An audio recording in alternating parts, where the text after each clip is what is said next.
ಬೇಸಿಗೆಗಾಲ ಬಂತು ಅಂತ ಹೇಳಿದ್ರೆ ಹಪ್ಪಳ, ಸಂಡಿಗೆ ಇಷ್ಟು ಮಾತ್ರ ಅಲ್ಲದೆ ಉಪ್ಪಿನಕಾಯಿ ಕೂಡ ಮಾಡ್ಕೋತೀವಿ, ಅದರಲ್ಲೂ ಮಾವಿನಕಾಯಿ ಉಪ್ಪಿನಕಾಯಿ. ಯಾಕೆ ಅಂತ ಅಂದರೆ ಈಗಲೇ ಅದು ಸಿಕ್ಕುವಂಥದ್ದು, ಅಂದರೆ ಬೇಸಿಗೆಗಾಲದಲ್ಲೇ ಮಾವಿನಕಾಯಿ ಸಿಕ್ಕುವಂಥದ್ದು. ಆದರೆ ನಾನು ತೋರಿಸೋವಂಥ ಮಾವಿನಕಾಯಿ ಉಪ್ಪಿನಕಾಯಿಗೆ ಬಿಸಿಲು ಬೇಕೇ ಬೇಕು. ಯಾಕೆ ಅಂತೀರಾ? ನಾನು ತೋರಿಸ್ತಿರೋದು ಡ್ರೈ ಮ್ಯಾಂಗೋ ಪಿಕಲ್, ಅಂದರೆ ಮಾವಿನಕಾಯಿಯ ಒಣ ಉಪ್ಪಿನಕಾಯಿ. ಅದನ್ನು ಹೇಗೆ ಮಾಡೋದಂತ ನೋಡ್ಕೊಂಬರೋಣ ಬನ್ನಿ. ಇದಕ್ಕೆ ನಲ್ಲಿ 2 ತೋತಾಪುರಿ ಮಾವಿನಕಾಯಿ ತೊಗೊಂಡಿದ್ದೀನಿ, ಚೆನ್ನಾಗಿ ತೊಳೆದು ಒರೆಸಿಟ್ಕೊಂಡಿದ್ದೀನಿ. ಈಗ ಅದರ 2 ತುದಿನ ಕಟ್ ಮಾಡಿ ತೆಕ್ಕೋಬೇಕು ಫಸ್ಟು. ಇದಕ್ಕೆ ಬೇರೆ ಮಾವಿನಕಾಯಿ ಕೂಡ ಇದ್ದರೆ ಆಗುತ್ತೆ, ಆದರೆ ತೋತಾಪುರಿ ಮಾತ್ರ ತುಂಬ ಒಳ್ಳೆ ರುಚಿ ಕೊಡುತ್ತೆ. ಹಾಗಾಗಿ ನಾನು ಇದನ್ನು ತೊಗೊಂಡಿದ್ದೀನಿ. ಸೊ ಅದನ್ನು ನೋಡಿ ನಾನು ತೋರಿಸ್ತಾ ಇರೋವಂಥ ರೀತಿಯಲ್ಲಿ 2 ಕಡೆಗಳನ್ನ ಈ ರೀತಿ ಕಟ್ ಮಾಡಿ ಇಟ್ಕೊಳ್ಳಿ. ಸ್ವಲ್ಪ ದಪ್ಪನಾಗಿ ಕಟ್ ಮಾಡಿ ಇಟ್ಕೋಬೇಕು. ಹಾಗೆ ಈ ಸೈಡ್ಸ್ ಇರುತ್ತಲ್ಲ ಅದನ್ನು ಕೂಡ ಕಟ್ ಮಾಡಿ ಇಟ್ಕೋಬೇಕು.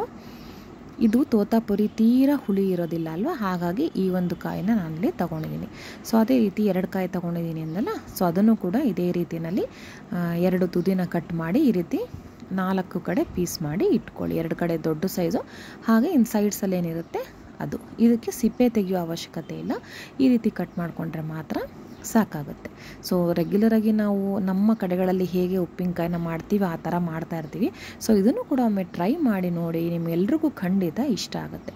ಸೊ ನೋಡಿ, ಇಷ್ಟ ಆದ ನಂತರ ಇದನ್ನೇಗ ಕಟ್ ಮಾಡ್ಕೋಬೇಕು. ಹೇಗಪ್ಪ ಅಂತಂದರೆ ಆರಾಮಾಗಿ ಕಟ್ ಮಾಡ್ಕೋಬೋದು ರೀ. ಯಾಕೆ ಅಂತೀರಾ? ಪರ್ಫೆಕ್ಟ್ ಶೇಪು, ಪರ್ಫೆಕ್ಟ್ ಸೈಜ್ ಅನ್ನೋದೆಲ್ಲ ಏನಿಲ್ಲ, ಒಂದು ರ್ಯಾಂಡಮಾಗೆ ಹಾಗೆ ಕಟ್ ಮಾಡಿದ್ರೆ ಆಯಿತು. ಸೊ ಸ್ವಲ್ಪ ದಪ್ಪನಾಗಿ ಕಟ್ ಮಾಡಿದ್ರೆ ತುಂಬ ಚೆನ್ನಾಗಿರುತ್ತೆ, ಯಾಕಂದರೆ ಒಣಗಿದ ಮೇಲೆ ಸಣ್ಣ ಆಗಿಬಿಡುತ್ತೆ. ಹಾಗಾಗಿ ನೋಡಿ ಈ ರೀತಿಯಾಗಿ ಕಟ್ ಮಾಡಿದ್ರೆ ಸಾಕು. ಏನು ಪರ್ಟಿಕ್ಯುಲರಾಗಿ ಹೀಗೆ ಕಟ್ ಮಾಡಬೇಕಂತ ಏನಿಲ್ಲ, ಹೀಗೆ ರ್ಯಾಂಡಮಾಗಿ ಕಟ್ ಮಾಡಿದ್ರೆ ಸಾಕಾಗುತ್ತೆ. ದಪ್ಪಾಗಿ ಕಟ್ ಮಾಡ್ಕೊಳ್ಳಿ. ಈ ರೀತಿಯಾಗಿ ಕಟ್ ಮಾಡ್ಕೊಳ್ತಾ ಹೋಗಿ. ಸಿಪ್ಪೆ ಇದ್ರೇ ಇದಕ್ಕೆ ಒಂದು ಫರ್ಮ್ ಆಗಿರುತ್ತೆ ಉಪ್ಪಿನಕಾಯಿ, ಇಲ್ಲ ತೀರಾ ಮೆತ್ತಗಾಗೋಗುತ್ತೆ ಒಣಗಿದ ಮೇಲೆ. ಹಾಗಾಗಿ ನೀವು ಸಿಪ್ಪೆನ ಸೇರಿಸಿ ಸಿಪ್ಪೆ ಸಮೇತ ಈ ರೀತಿ ಕಟ್ ಮಾಡ್ಕೊಳ್ಳಿ, ರಫಾಗಿ ಕಟ್ ಮಾಡ್ಕೊಳ್ಳಿ. ನೋಡಿ ಈ ರೀತಿ. ಹಾಗೆ ಮಧ್ಯ ಅದು ವಾಟೆ ಅಥವಾ ಗೊರಟೆ ಅಂತೀವಲ್ಲ, ಅದ್ರದ್ದು ಏನಾದರೂ ರಫ್ ಪಾರ್ಟ್ ಇತ್ತು ಅಂತಂದರೆ ಅದನ್ನು ತೆಕ್ಕೊಂಡ್ಬಿಡಿ. ಅದು ಬಿಟ್ಟಿನ ರೆಗ್ಯುಲರಾಗಿ ನಾರ್ಮಲಾಗಿ ನಾನು ಹೇಗೆ ತೋರಿಸ್ತಾ ಇದ್ದೀನಲ್ವ ಇದೇ ರೀತಿಯಾಗಿ ಹೆಚ್ಕೊಳ್ಳಿ. ವರ್ಷಕ್ಕೊಮ್ಮೆ ಮಾವಿನಕಾಯಿ ಸೀಸನ್ ಬರುತ್ತೆ, ಅಂಥದ್ರಲ್ಲಿ ಈ ರೀತಿ ರೆಗ್ಯುಲರಾಗಿ ಮಾಡೋ ಉಪ್ಪಿನಕಾಯಿಗಿಂತ ಇದು ಒಂದು ವಿಭಿನ್ನ ರುಚಿ ಕೊಡುತ್ತೆ ಅಂತಲೇ ಹೇಳ್ಬೋದು. ಇದನ್ನು ಖಂಡಿತ ಮಿಸ್ ಮಾಡದೆ ನೀವು ಟ್ರೈ ಮಾಡಲೇಬೇಕು.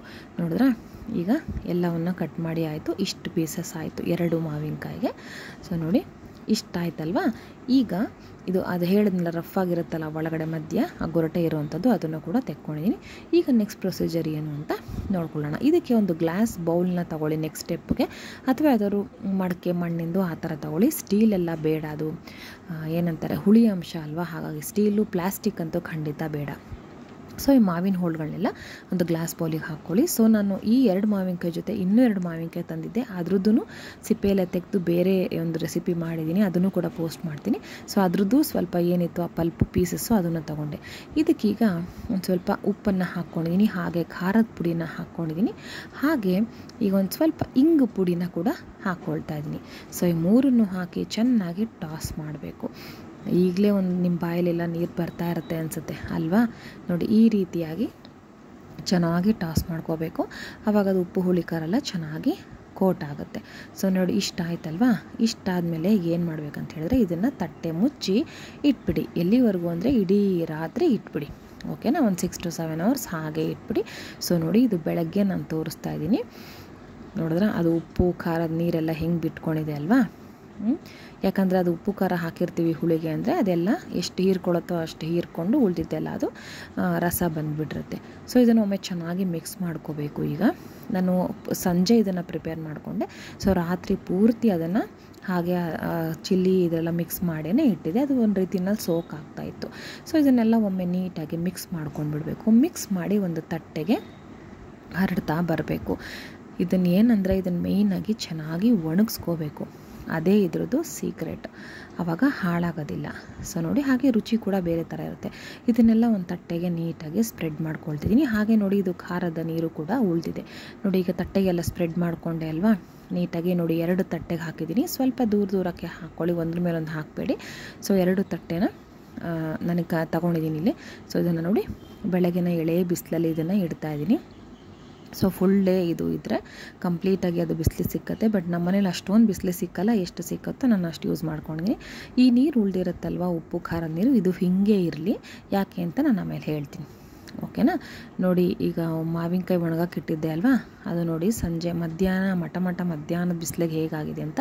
ಸೊ ಸಂಜೆ ಹೊತ್ತಿಗೆ ಇನ್ನೊಂದು ಸ್ವಲ್ಪ ಡ್ರೈ ಆಗಿರುತ್ತೆ. ಆ್ಯಕ್ಚುಲಿ ಕಣ್ಣು ಬಿಡೋಕ್ಕೆ ಆಗ್ತಿರ್ಲಿಲ್ಲ ವೀಡಿಯೋ ಮಾಡುವಾಗ, ಅಷ್ಟೊಂದು ಏರ್ ಬಿಸಿಲಿತ್ತು. ನೋಡಿ ಪರ್ಫೆಕ್ಟಾಗಿರುತ್ತೆ, ನೋಡಿ ಚೆನ್ನಾಗಿ ಕಾಣ್ತಿದೆ ಅಲ್ವಾ ನೋಡೋದಕ್ಕೆ. ಆ್ಯಕ್ಚುಲಿ ಏನಂದರೆ ಇದು ಹೋಗ್ತಾ ಕ್ವಾಂಟಿಟಿ ಕಮ್ಮಿ ಆಗ್ತಾ ಹೋಯಿತು ನಮ್ಮನೇಲಿ. ಯಾಕೆ ಅಂದರೆ ಮಕ್ಕಳು ಇದನ್ನು ಮಧ್ಯೆ ಒಂದೊಂದು ಪೀಸ್ ಎತ್ಕೊಂಡು ಖಾಲಿ ಮಾಡಿಬಿಟ್ಟಿದ್ರು, ಅಷ್ಟು ಚೆನ್ನಾಗಿತ್ತು ಅದು ಒಂಥರ. ಸೊ ನೋಡಿ ಬಿಸಿಲು ಹೇಗೆ ಅಂತ ಕಣ್ಣು ಬಿಡೋಕ್ಕೆ ಆಗ್ತಾಯಿಲ್ಲ, ಅಷ್ಟೊಂದು ಬಿಸಿಲಿದೆ. ಸೊ ಇಷ್ಟ ಆಯಿತು ನೋಡಿ. ಸಂಜೆಗೆ ಆಲ್ರೆಡಿ ಸಂಜೆ ಬಿಸಿಲಲ್ಲಿ ತೋರಿಸ್ತಾ ಇದ್ದೀನಿ, ಸೇಮ್ ಡೇ ಯಾವ ಥರ ಆಗಿದೆ ನೋಡಿ. ಇದನ್ನು ಎಲ್ಲ ಹಿಂಗೆ ಒಂದ್ಸಲಿ ತಿರ್ಸಿ ಹಾಕ್ಕೊಳ್ಳಿ. ಆ ಕಡೆ ಒಂದು ಕಡೆ ಮಾತ್ರ ಅದು ಸ್ವಲ್ಪ ಡ್ರೈ ಆಗಿರುತ್ತೆ, ಇನ್ನೊಂದು ಕಡೆ ಹಾಗೆ ಇರುತ್ತಲ್ವ, ಅದನ್ನು ಕೂಡ ಚೆನ್ನಾಗಿ ಡ್ರೈ ಆಗಬೇಕಂದ್ರೆ ಇನ್ನೊಂದು ಸಲ ಚೆನ್ನಾಗಿ ಹೀಗೆ ತಿರ್ಸಿ ಹಾಕ್ಕೋಬೇಕು. ನೋಡಿ ತಿರ್ಸಿ ಹಾಕ್ಕೊಂಡ್ಮೇಲೆ ಈಗ ಈ ರೀತಿ ಇದೆ. ಸೊ ಇವತ್ತು ರಾತ್ರಿ ಕೂಡ ಆ ಒಂದು ಏನು ಖಾರದ ನೀರಿರುತ್ತೆ ಅದಕ್ಕೆ ನಾವು ಮಿಕ್ಸ್ ಮಾಡ್ಕೋಬೇಕು. ನೋಡಿ ಇದು ಇಷ್ಟು ಡ್ರೈ ಆಗಿದೆ ಒಂದು ದಿನಕ್ಕೆ. ಇನ್ನೂ ಚೆನ್ನಾಗಿ ಬಿಸಿಲು ಸಿಕ್ಕಿದ್ರೆ ಇನ್ನೂ ಫುಲ್ ಡ್ರೈ ಆಗೋಗುತ್ತೆ. ನನಗೆ ಸಿಗೋಷ್ಟು ಬಿಸಿಲು ಜಾಸ್ತಿ ಬಿಸಿಲು ಸಿಕ್ಕತ್ತೆ, ಬಟ್ ಸ್ವಲ್ಪ ಕಮ್ಮಿ ಟೈಮ್ ಅಷ್ಟೇ ಇರುತ್ತೆ. ಸೊ ನೋಡಿ ಅದು ಉಪ್ಪು ಖಾರ ನೀರು ಇಟ್ಕೊಂಡಿದ್ದೀವಲ್ಲ ಅದನ್ನು ನೀಟಾಗಿ ಸೇಫಾಗಿ ಮುಚ್ಚಿಟ್ಟಿರಿ, ಫ್ರಿಜ್ಜಲ್ಲಿ ಬೇಕಾದರೂ ಇಡಿ, ತೊಂದರೆ ಇಲ್ಲ. ಸೊ ಅದನ್ನು ಅದೇ ಒಂದು ಉಪ್ಪು ಖಾರಕ್ಕೆ ನೀವು ಡ್ರೈ ಮಾಡಿರ್ತೀರಲ್ಲ ಒನ್ ಡೇ, ಆ ಒಂದು ಉಪ್ಪಿನಕಾಯಿ ಹೋಳುಗಳನ್ನ ಇದಕ್ಕೆ ಹಾಕ್ಕೊಂಡು ಮಿಕ್ಸ್ ಮಾಡಿ. ಹಾಗೆ ನಿಮಗೆ ಇನ್ನೂ ಸ್ವಲ್ಪ ಉಪ್ಪು ಖಾರ ಬೇಕಂತ ಅನ್ಸಿದ್ರೆ ಸ್ವಲ್ಪ ಉಪ್ಪು ಮತ್ತು ಖಾರ ಪುಡಿನ ಹಾಕ್ಕೊಳ್ಳಿ. ನಾನು ಒಂದು ಹೋಳನ್ನ ಸ್ವಲ್ಪ ಟೇಸ್ಟ್ ಮಾಡಿ ನೋಡಿದೆ, ಇನ್ನೂ ಸ್ವಲ್ಪ ಖಾರ ಹಿಡಿಯುತ್ತೆ ಅಂತ ಅನ್ನಿಸ್ತು, ಹಾಗೆ ಸ್ವಲ್ಪ ಉಪ್ಪು ಕೂಡ ಬೇಕಂತ ಅನ್ನಿಸ್ತು. ಹಾಗಾಗಿ ನಾನು ಎರಡೂ ಕೂಡ ಸ್ವಲ್ಪ ಹಾಕ್ಕೊಂಡು ಚೆನ್ನಾಗಿ ಮಿಕ್ಸ್ ಮಾಡಿ ಮತ್ತೆ ಸೇಮ್ ರಿಪೀಟ್ ನೆನ್ನೆ ರಾತ್ರಿ ಥರನೇ ಮುಚ್ಚಿ ಇಟ್ಟೆ. ಸೊ ನೆಕ್ಸ್ಟ್ ಡೇ ನೋಡಿ ಉಪ್ಪು ಅದು ಏನು ಖಾರ ಅದೆಲ್ಲ ಹೀರ್ಕೊಂಡು ಮತ್ತೆ ಸ್ವಲ್ಪ ಡ್ರೈ ಆಗಿತ್ತು, ಅಂದರೆ ನೆನ್ನೆಗಿಂತ ಸ್ವಲ್ಪ ಶ್ರಿಂಕ್ ಆಗಿತ್ತು. ಉಪ್ಪು ನೋಡಿ ನೀರು ಬಿಟ್ಟಿಲ್ಲ, ಇವತ್ತು ಏನೂ ಇಲ್ಲ, ಚೆನ್ನಾಗಿ ಹೀರ್ಕೊಂಡಿದೆ. ನಾನು ಏನು ಹಾಕಿದ್ದೀನಿ ಅದು ನೀರು ಬಿಟ್ಟಿಲ್ಲ. ಫಸ್ಟ್ ದಿನ ಹಸಿ ಇರುತ್ತಲ್ವ, ಹಾಗಾಗಿ ಅದು ಎಲ್ಲ ಫುಲ್ ಅಬ್ಸರ್ವ್ ಮಾಡ್ಕೊಳಕ್ಕಾಗಲ್ಲ. ಸೆಕೆಂಡ್ ಡೇ ಸ್ವಲ್ಪ ಡ್ರೈ ಆಗಿರೋದ್ರಿಂದ ಅದನ್ನು ಕೂಡ ಹೀರ್ಕೊಳ್ಳುತ್ತೆ. ಸೊ ಅದನ್ನು ಮತ್ತೆ ನಾನಿಲ್ಲಿ ತಟ್ಟೆಗೆ ಹಾಕ್ಕೊಳ್ತಾ ಇದ್ದೀನಿ, ಯಾಕಂದರೆ ಮತ್ತೆ ಒಣಗೋದಕ್ಕೆ ಬಿಡಬೇಕು. ಈಗ ಒಂದೇ ತಟ್ಟೆ ಸಾಕಾಗತ್ತೆ, ಯಾಕಂದರೆ ಸ್ವಲ್ಪ ಎಲ್ಲ ಶ್ರಿಂಕ್ ಆಗಿರುತ್ತಲ್ಲ ಹಾಗಾಗಿ. ಸೊ ಇದನ್ನು ನೋಡಿ ಒಂದು ತಟ್ಟೆಗೆಲ್ಲ ನೀಟಾಗಿ ಸ್ಪ್ರೆಡ್ ಮಾಡ್ತಾಯಿದ್ದೀನಿ.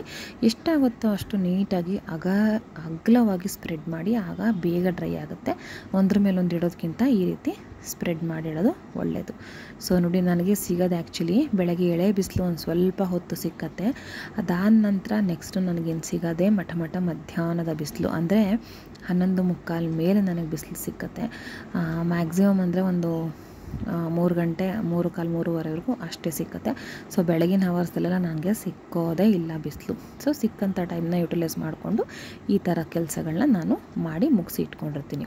ನೋಡಿ ಇದು ಸಂಜೆ ಬಿಸಿಲಿದು 3:30 4 ಗಂಟೆಗೆ. ಸೊ ನೋಡಿ ಮತ್ತೆ ರಾತ್ರಿ. ಸೊ ನೋಡಿ ಇಷ್ಟು ಸಾಕಾಗತ್ತೆ.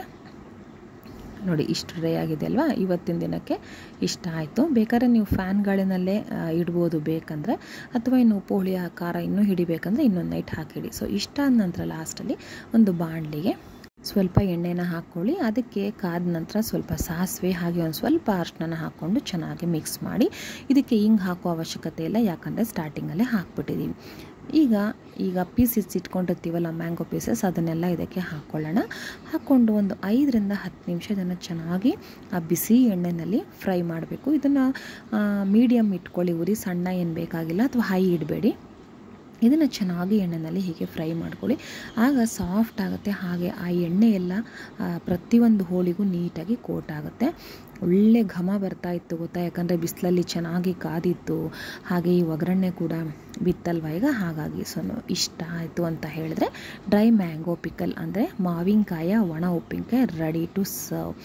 ಎಷ್ಟು ರುಚಿಯಾಗಿರುತ್ತೆ ಅಂದರೆ ತುಂಬ ರುಚಿಯಾಗಿರುತ್ತೆ. ಹಾಗೆ ಇನ್ನು 1 ದಿನ ಅಥವಾ 2 ದಿನ ಆಯಿತು ಅಂತ ಹೇಳಿದ್ರೆ ಅದು ಸಾಫ್ಟ್ ಆಗುತ್ತೆ.